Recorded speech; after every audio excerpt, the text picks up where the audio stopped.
And if you never step into that fear, then you never know what could happen.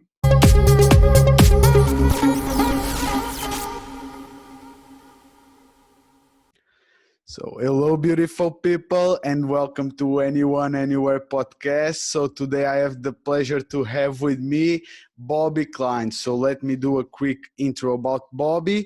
Bobbi is a motivational speaker focused on the power of connecting people and navigating to life transition.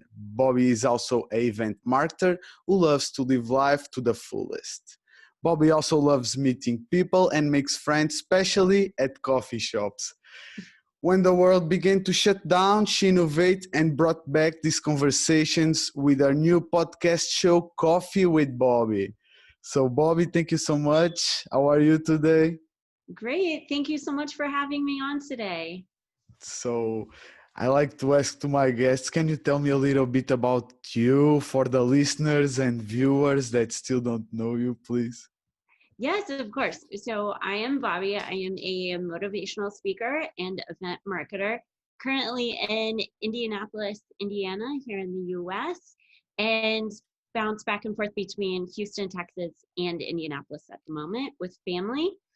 And yeah, just love to live life in positive outlook. Perfect. So when I was doing some research, I found it that you have a big connection with your grandma. Uh, why it's that? Yeah, so this one's really interesting. My mom's parents and us, like as family units, we grew up together. So my grandfather had health issues when we were younger, and we were always together, even if we lived at the time about an hour apart, but we literally did everything with them. We come from a larger family, so I have tons of cousins. We were always over at my grandparents' house.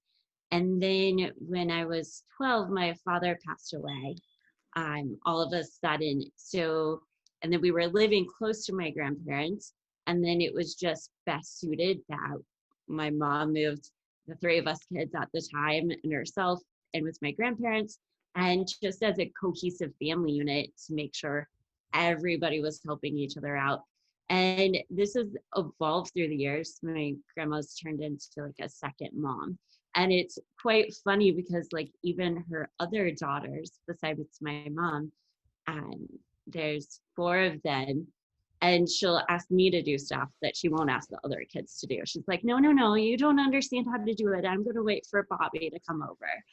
And it's just quite comical. She'll tell me stuff. She's like, don't tell your mom. If your mom found out I was doing this, and she wouldn't let me live alone now. And so that's the relationship that's grown. She's essentially like a second mom. I check in with her every day, no matter where I'm at, if I'm in Texas or on the road traveling. And yeah, it's been great having that relationship with my grandmother. Um, that's become like another parent. And it's beautiful, and it seems like the way that you talk about her, that you have such a special relationship, such a special bond between the two of you. It's beautiful.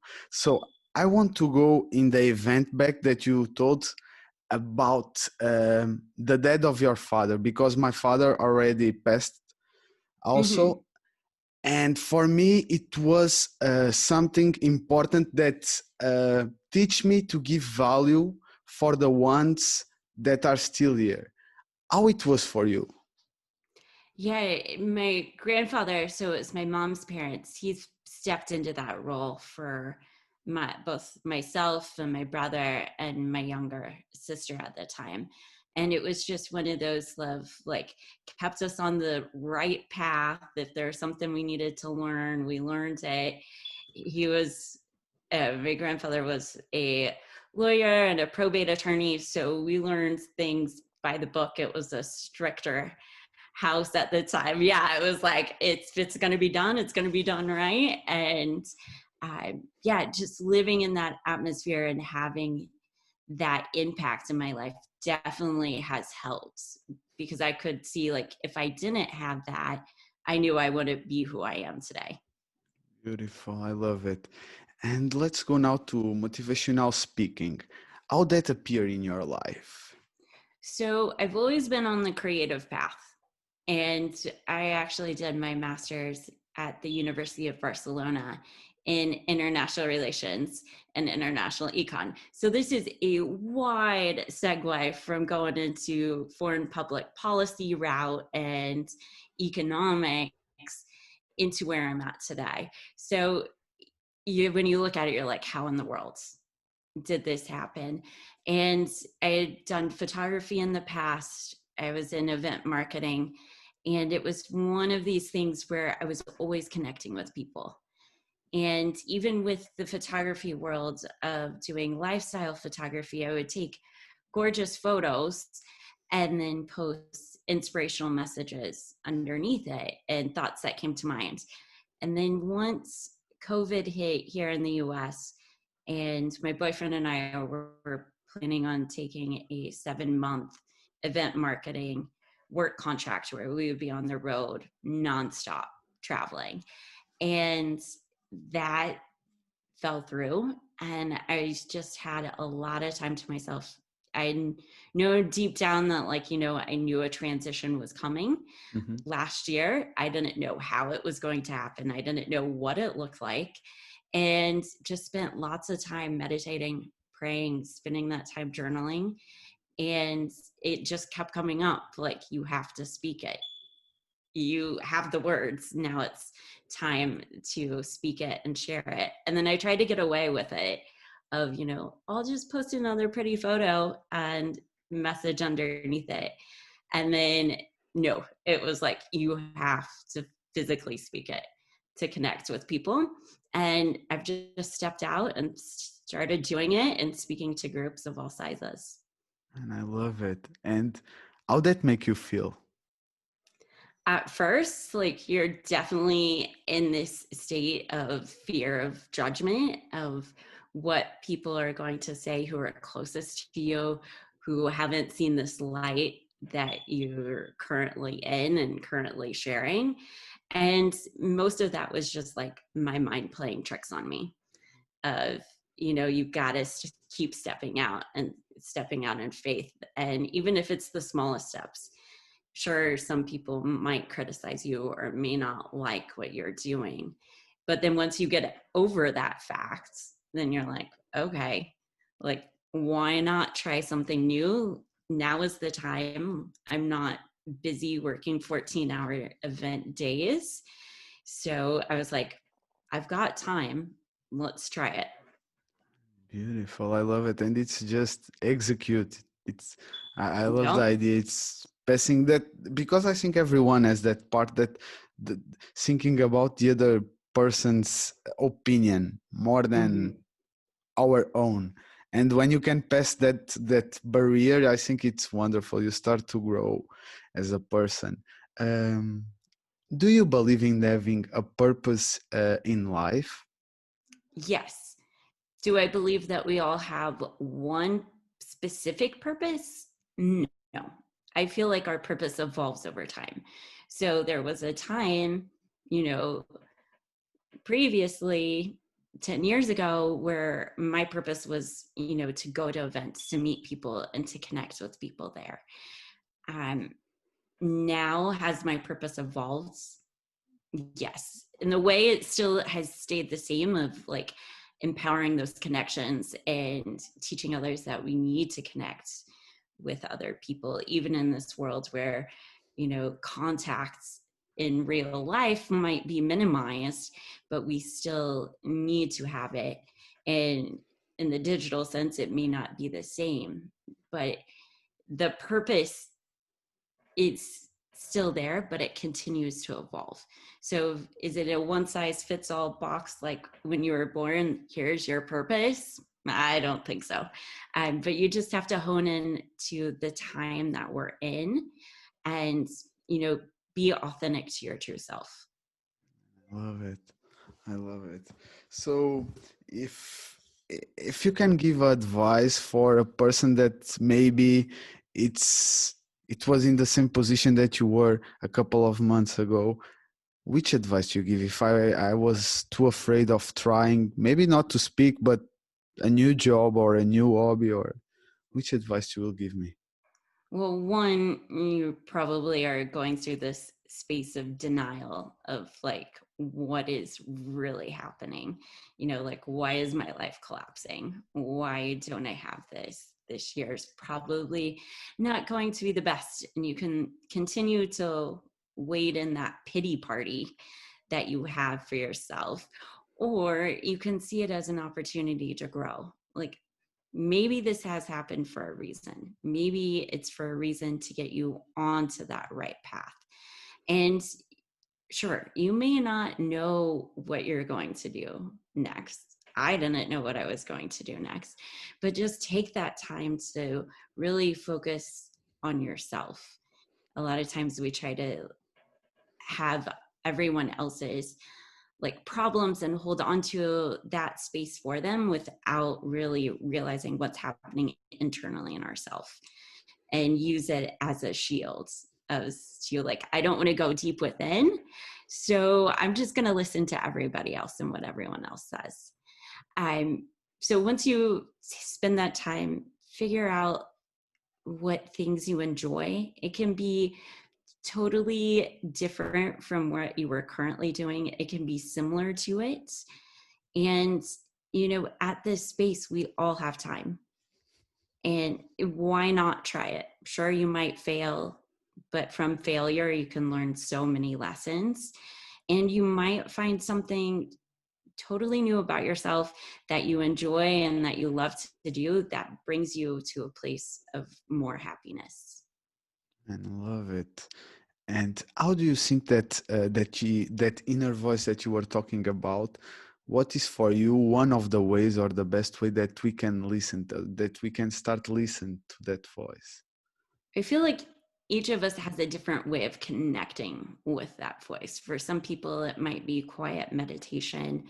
For myself, I find it when I'm grounded and centered and like writing in my journal. That's a place where I find it. And also just going out on solo runs for myself, working out, where I just have the time to connect. I may have music playing in the background, but I'm not really listening to it. Like, my mind's focused on the inner voice and connecting and sort of just finding that blank space. So in a way, to find it is to quiet the noise around you, and whatever space that you can sort of zone out and focus on yourself, that's what I would recommend. I love it, and it's exactly that I want. It's your opinion, your way to see, because yeah, you can give me the advice. I can try to use it for me. Maybe it will also be good or not, but just trying. I think it's the best way. So when I was doing the research, I also found a sentence that you had in your Instagram that I love it. When you allow yourself to jump into the fear, you open yourself up to the world of possibilities. Can you tell me a little bit more about that? What you mean with that sentence? Definitely. So the more that you stay inside your comfort zone, you're going to stay in that bubble that is so familiar to you.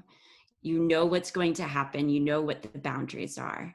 The fear is outside of that comfort zone. And if you never step into that fear, then you never know what could happen.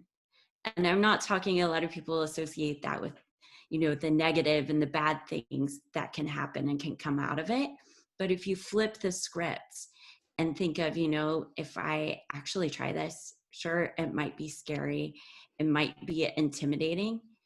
You never know what can come out of it on the positive side. The person who's going to connect with it, a person who sees that video that you post, whether you're starting a new furniture remodeling business or just a hobby, like, somebody may see that new piece and be like, whoa, that's exactly what I wanted and what I envisioned.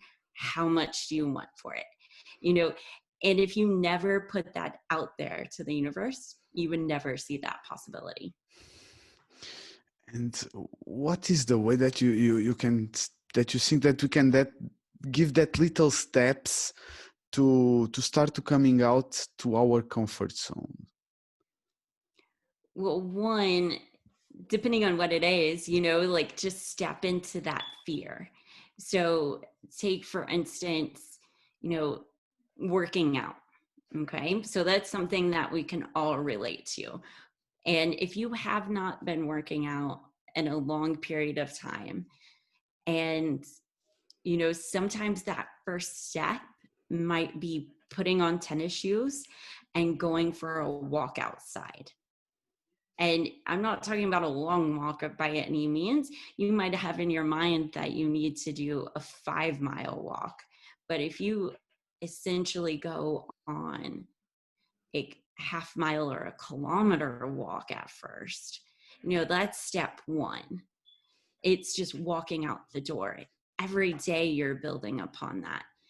Maybe it's going into the gym and you stay in the gym for 5 or 10 minutes, but you made it there. And that's a huge step from never walking a foot into the door before. And each day you can build upon it. I love it. And also I see something that when you express yourself, it's like we have to be happy for our little wins, you know. Of course you have the goal of the 5 miles, but like you were saying, you stepped in the gym, you know, you were there 5 minutes, 10 minutes. Like I love it. Yeah, definitely. And I mean, it's even the little things of having somebody around you to continue to push yourself. And those things really, really matter. For me, like, I love to work out and I hadn't been at the gym in a long time. And my brother last week was like, you know what? I have an extra guest, that I can bring into the gym with me. But here's the deal. You have to start waking up at 4 a.m. and going to the gym. And I was like, you know what? It's a challenge. Let's try it. And I've done it for over a week now. Like, you just get into the habit and you have that accountability, and you just keep going. I love it. Also, yes, have a partner or it helps have that accountability with other person, with maybe a mentor, as you want. I think it helps a lot. You were talking also about journaling. How journaling helps you in life, if you can say? How do you use journaling? For me, I try to do it daily. I know lately with my schedule being flipped upside down with this new morning routine, it hasn't been daily. But for me, it's a time just to connect with my inner voice and write what's on my mind. I have no plans when I write. I just pick up a pen and I have a notebook and I just sit down and write. Usually it's with coffee or water, and either I'm outside if it's nice or inside and just in my own little space. Like, nobody's going to bother me. I'm here, and just being completely honest with myself as I write. Like, it's a no judgment zone. It's a place where you can freely connect.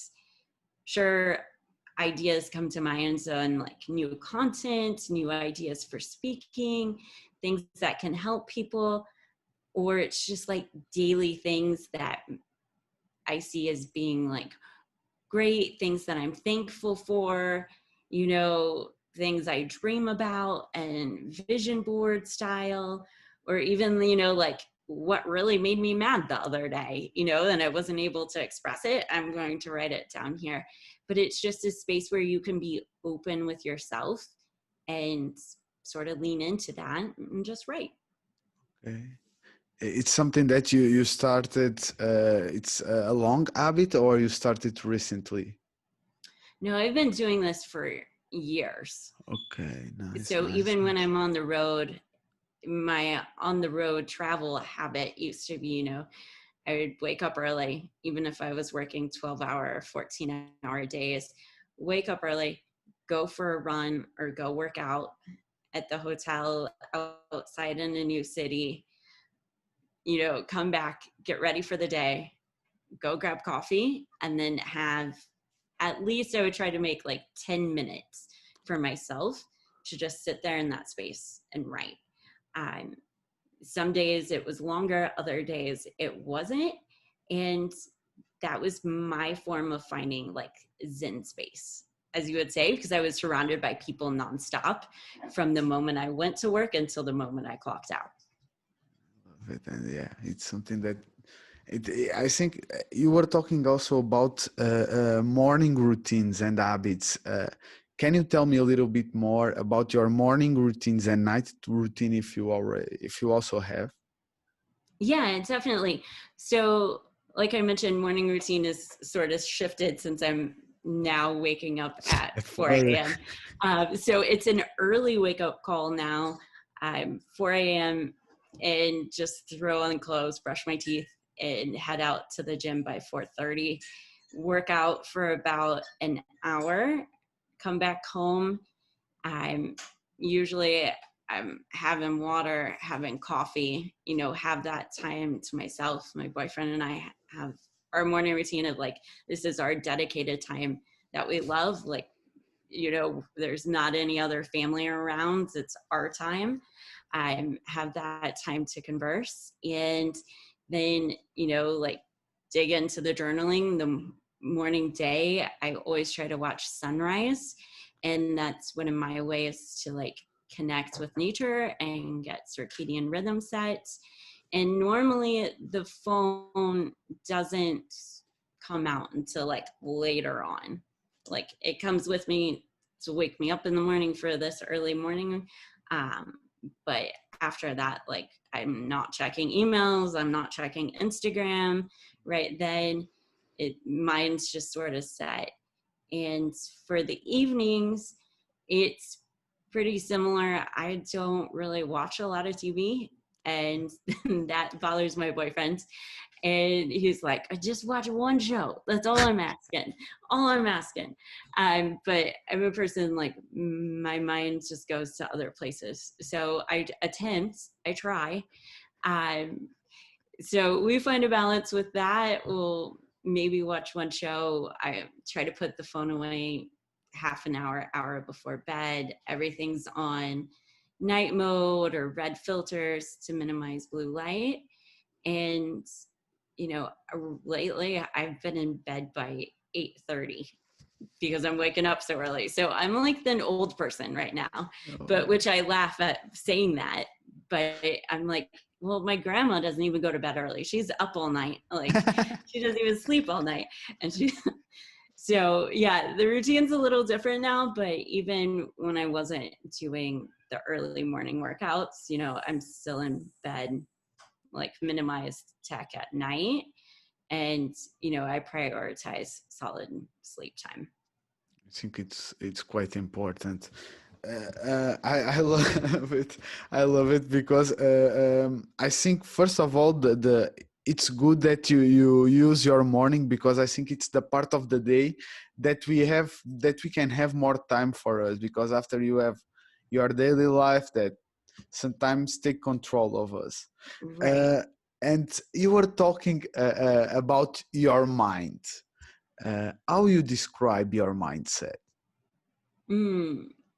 Mindset, I'm a very positive person. And, motivating, like I always see the glass as half full. And I always have faith, it could be a super detrimental situation, but I have faith that it's going to turn around and it's going to work out. Like I've seen it happen before in my life. I've seen the blessings.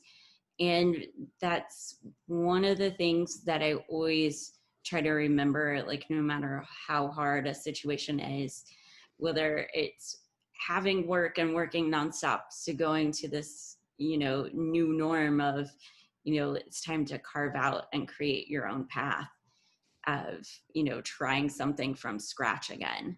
And being grateful for what you do have and having this mindset of that's rooted in gratitude and joy and love it really reframes your perspective and your mindset that continues not only for yourself throughout the day, but also others begin to see it. Love it, and it's so true. It's so right. And you were talking about faith. How faith it's important to you? How to have faith it's important in your life? It is incredibly important. Like Okay. for me, I've grown up with religion. I've gotten to a space where, you know, a lot of people find all of the rules with religion and it turns people off. But having this space where you are spiritual and whatever that means to you, you know, we all have different meanings of it and definitions. But, you know, you can have the worst things happen to you and you can see things turn around from it. And I know that wherever I am at currently is the place that I'm meant to be at. And then there's a right timing for everything. And when you lean into that, you know, some of these things that can trip you up and get your minds going like, I don't know why am I still here? I mean, I was even saying that at one point when we were in Houston, and I was like, you know what? Every time we try to get out of Texas, like something brings us right back in. And I was just like, okay, I'm done. Like, I get it. I'm meant to be here. Don't try to get out. Like, there's a reason why you're still here right now. So don't force it when you like start seeing the dots connect of like, you can't leave yet, so you better accept the fact that this is the case. And then you see why at the end. Sometimes you can like connect the dots as to why, and other times you can't, but then you have that faith that everything works out. And then you see those moments of happiness and joy that came from that time that you were still there, and you're like, I get it. That is why. I love it. Yeah, because sometimes it can take like 1 year, 10 years. Sometimes the answer it comes late in life, you know, like, but I love it. And I think it's quite important. It doesn't matter the religion, but have some faith that it's a kind of a higher power. At least I think so. Yes. I also, maybe you will tell me if you know this sentence, your happiness doesn't come from the news. Can you tell me from where your happiness come from? Ooh, you know, this one was like a touchy subject. And sometimes I use Instagram as a way to like voice my opinions I in love it. a way that I can't really say it. And so, backstory on this, you know, I'm back with family, with parents right now at this time. And the news is currently on in the US here currently. It is so divided, as I'm sure, you know, it is across the board, whether you're in Europe or anywhere. you Exactly. know you know, you have one side that's like all about this side of it and the other side's completely different, and it's so divided. I just get sick of it. You know, it people are living their lives for what's on CNN or what's on Fox News here in the US, Hmm. and not letting their true happiness shine through. They're letting what's on mainstream media dictate their future and their outlook for the day. So I feel like, one, the news isn't your all-knowing source about happiness at all. In a way, it comes from, you know, it's this overarching of where your joy lies, where your love lies. And if you think about it, it might sound crazy, but like that higher frequency and energy levels, you know, the news is like so far low, but you got to raise your vibrational levels to a higher level. And that's where I think happiness lies, is when you're more grateful, you have more gratitude in your life. And then the rest starts to add on, and you see the simple joys in life. And I love it. I love it. I love it. I love it. Your idea, because it's you were talking about energy and vibrations. Do you want to go a little bit deep on that? Oh, I can try. Uh, Please.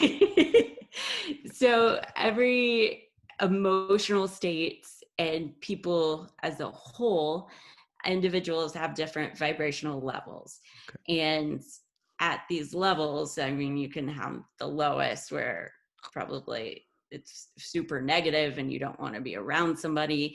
And you can feel it as you interact with people. You're like, oh, these are my people. They're super happy, or they love to live life and they're up here.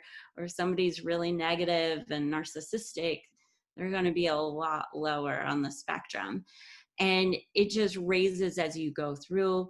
There are many different courses and information you can find online that go deeper into it, and how if you want to raise your vibrational levels and your energy and associate, you can go super deep with it, and that's a whole nother rabbit hole of discussion.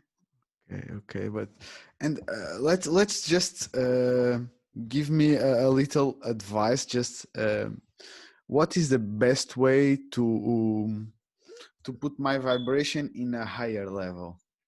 Mm. So some of my favorite ways are to connect with nature.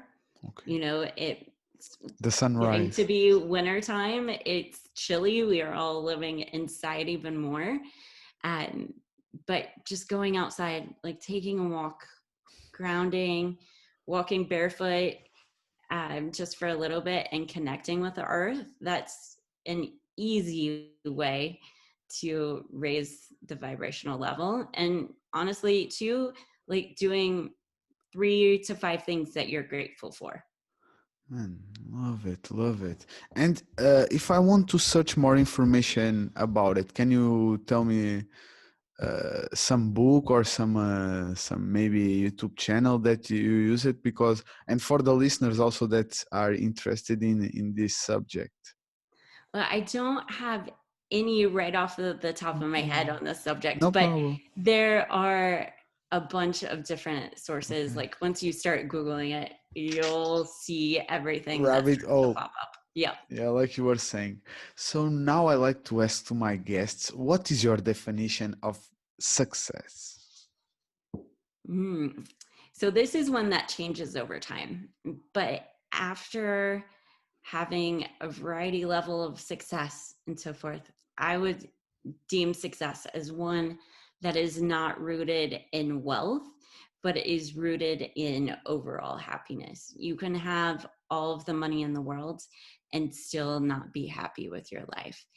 It's one for me that when you reach a state that you see that unending joy and love of when you're waking up in the morning, and whether it's what you're doing, what you love, you're around people that you love, that's when you've made it, in my opinion. It's not this, I gotta keep working, I gotta keep hustling, I gotta, keep Mm-hmm. going. I'm not a millionaire yet, but I've been around millionaires. That's not the definition of success. I would say it's definitely one where you are at this state of peace and loving life.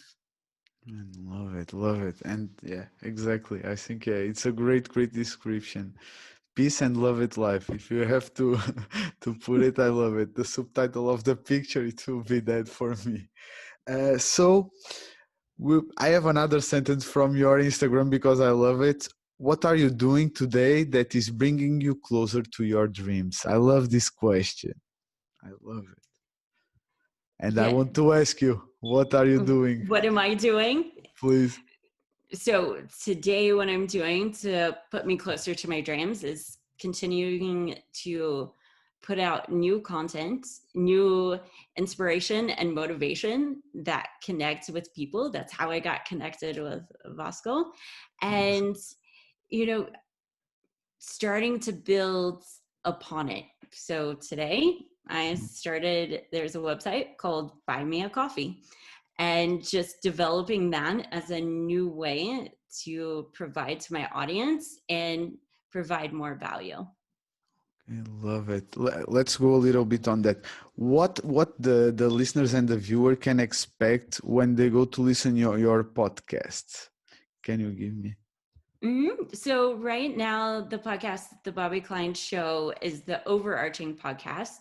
You can find it on Apple and Spotify and a few other channels as well.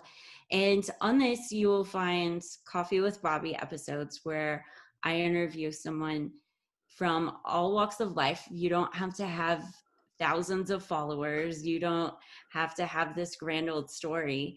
And we just have a conversation over a coffee and dive into the guest stories. So I've had personal trainers on from Australia.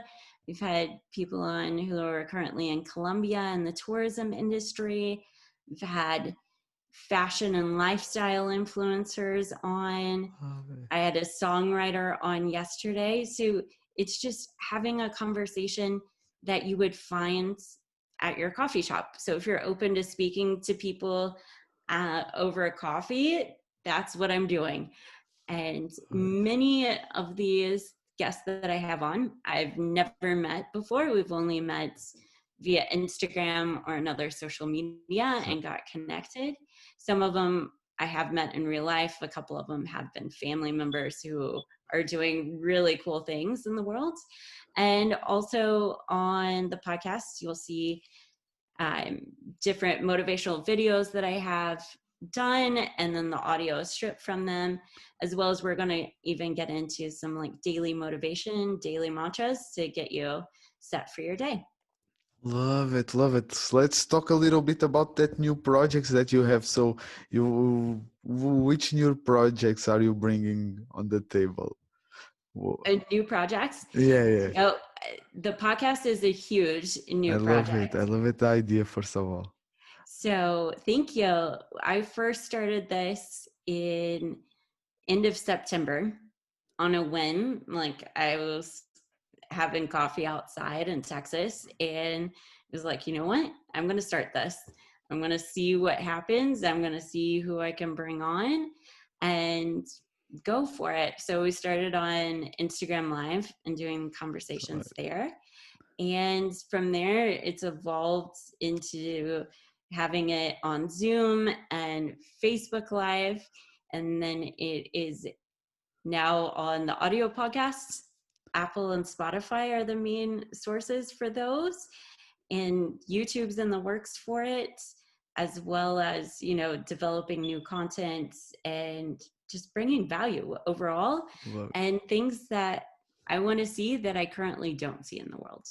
And love it. And yes, I like you. I think it's a great opportunity to see another ways to see life. Like having a podcast, it's like I could have a conversation with you that without the podcast, maybe it will be not possible, we will say. Right. So, let me ask you, what is the legacy that you want to leave behind? Ooh, this is a really good one.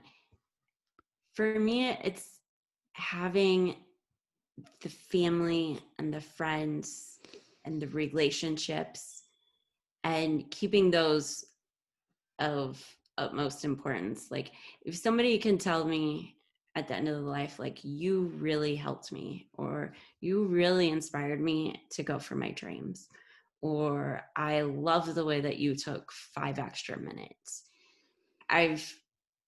That's the legacy that I would love to live.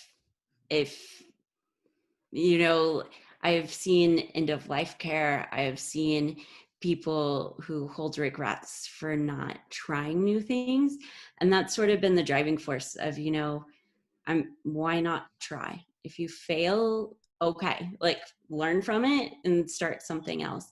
And that's the legacy of valuing these relationships and just showing people that you care and spending time. There's been times in my life where I've been on the road 90 to 100% of the time. And, you know, you miss family birthday parties, you miss weddings, you miss, you know, friends who have new babies. Like, there's nothing you can do. You're like, oh, I'll send you a gift. Like, what's your address? I'll Amazon send it to you. And it's definitely not the same. Like, they know that you have to work and have this. But having this past year of being able to have all these relationships and bring them back to life, that's been one that I'm like, I don't want to lose this again. And I love it. Now it comes the question to me: what was the big lessons that COVID gave it to you? That The what? lessons that with the COVID, with the Corona, COVID-19 Oh, give it to you. What you learn ooh, with it? I've learned so much. I've learned how to step out in faith. I've learned how to transition myself from, being in this box of a photographer and event marketer into doing something completely new. I've done content creation before, but this is just a new realm of it. And I've learned how to live with family again.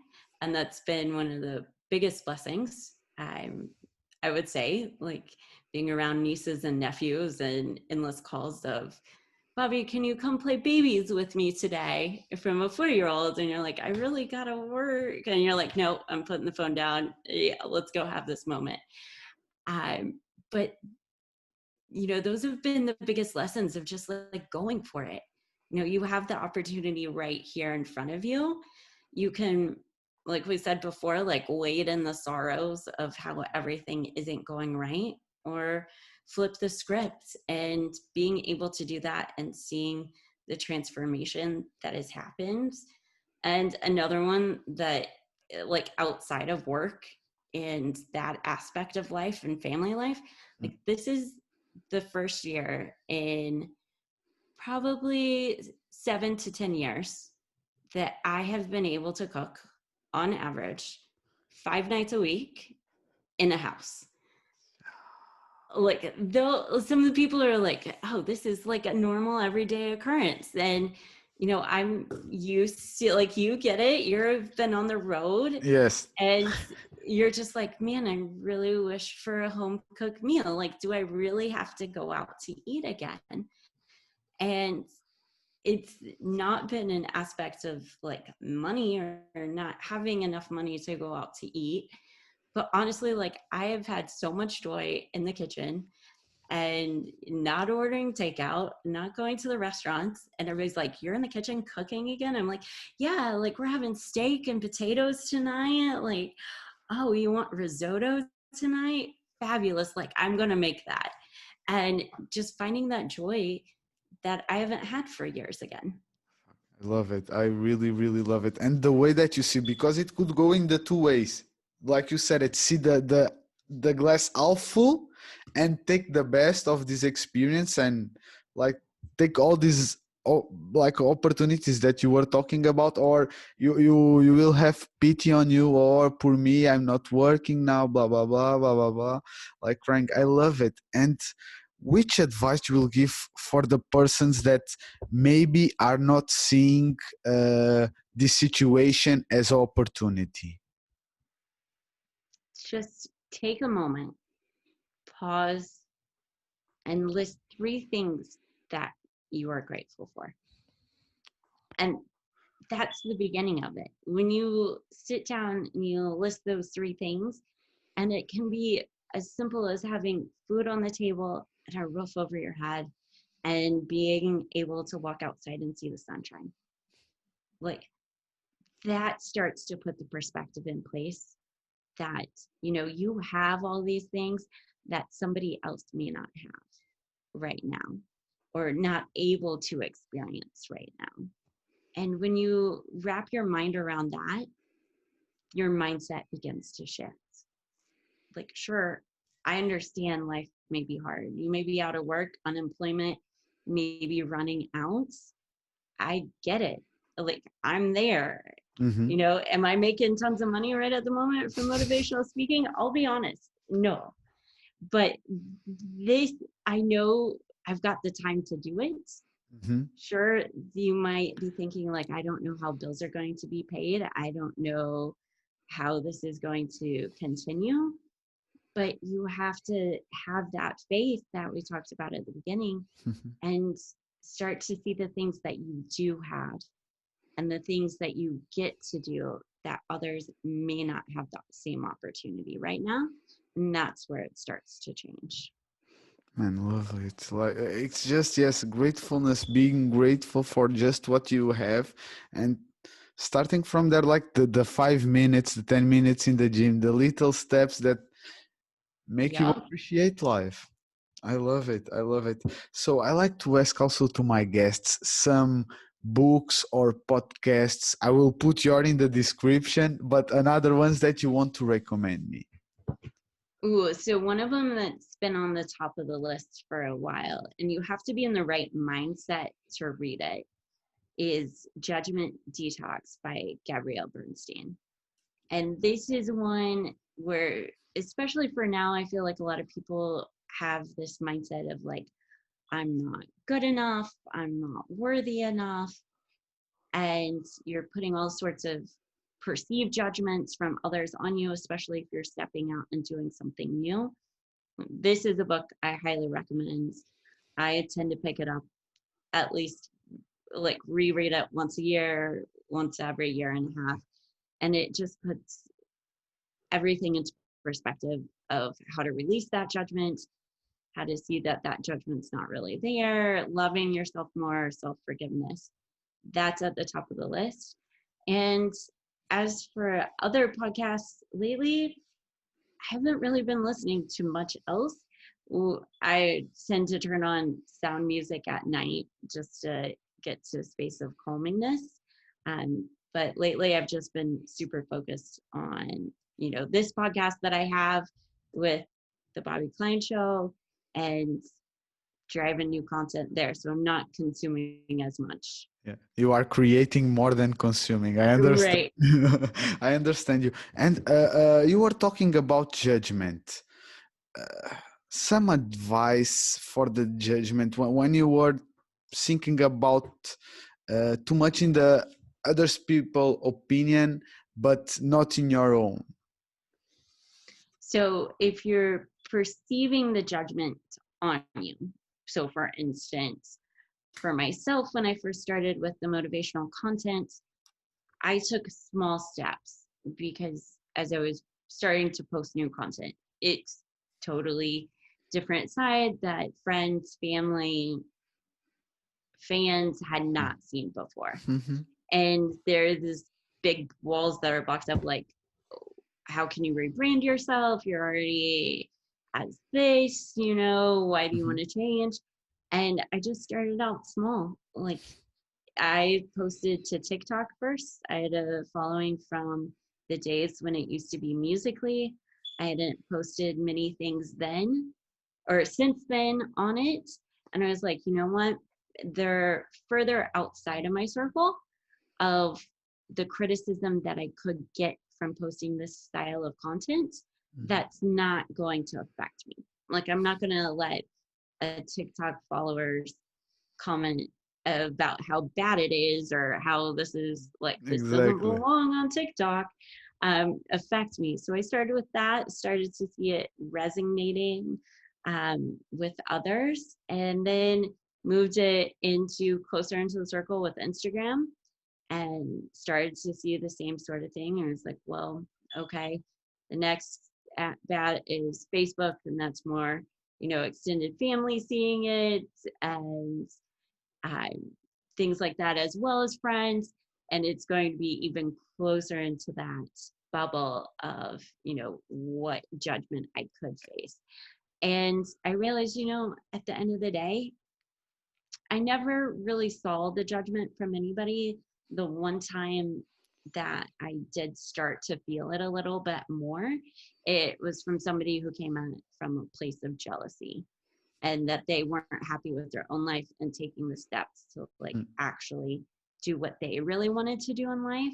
And it was a place of like regret, jealousy. And one of my close friends told me, they're like, Bobbi, just go at it with love, combat it with love. And at the time I was like, hi, thank you for putting my own words back into my mouth. Like, thank you for saying this to me. But that was one of the things of, you just have to realize where the judgment is coming from. Mm-hmm. And a lot of it is perceived judgment that you have that doesn't actually even exist. Exactly. It's so true. And after, like you were saying, the judgment, if you spend time spreading hate and like commenting a person, just like, how bad is your life? That Right. that is the question. Like, it's I think you are completely right. So for me, I like to ask also to my guests, what is your best tip for making the world a better place? My best tip is to talk to strangers. Oh, Just I open love it. up, start a conversation, say hi to someone. You never know what they're going through, how this one conversation can help them. Like you may be the only person they speak to that day. If you think about it, like they may live alone, they may work from home, never really connect with somebody in person on the outside, but having a quick conversation. And it also goes for you as well. You never know who you are going to meet if you just open up and start talking to somebody. I've made so many close friends, met impactful people on my life that has gotten me to cities that I need to be in, opportunities that I didn't know that I needed, but I did need them. I The list goes on and on. Just start talking to strangers. Love it. It's nobody give me that advice before. I love it. I love it. Just it is, and it's a way Right. to open yourself to life. You Right. know, And if you think that you don't have anything to say, one of the tips I always give people is if you are at a coffee shop or a restaurant or at the bar and you listen in just a little bit to the person next to you's conversation or somebody you want to connect with and add a little tip like, oh, hey, I overheard this. Have you tried this place down the street? Like, guaranteed intro in, and you can dive into literally I love it because it's a practical tip. You can execute on that. I love it. I love it. So tell me now, Bob, what is the best way for the people to connect you if they want to talk with you? What is the best way?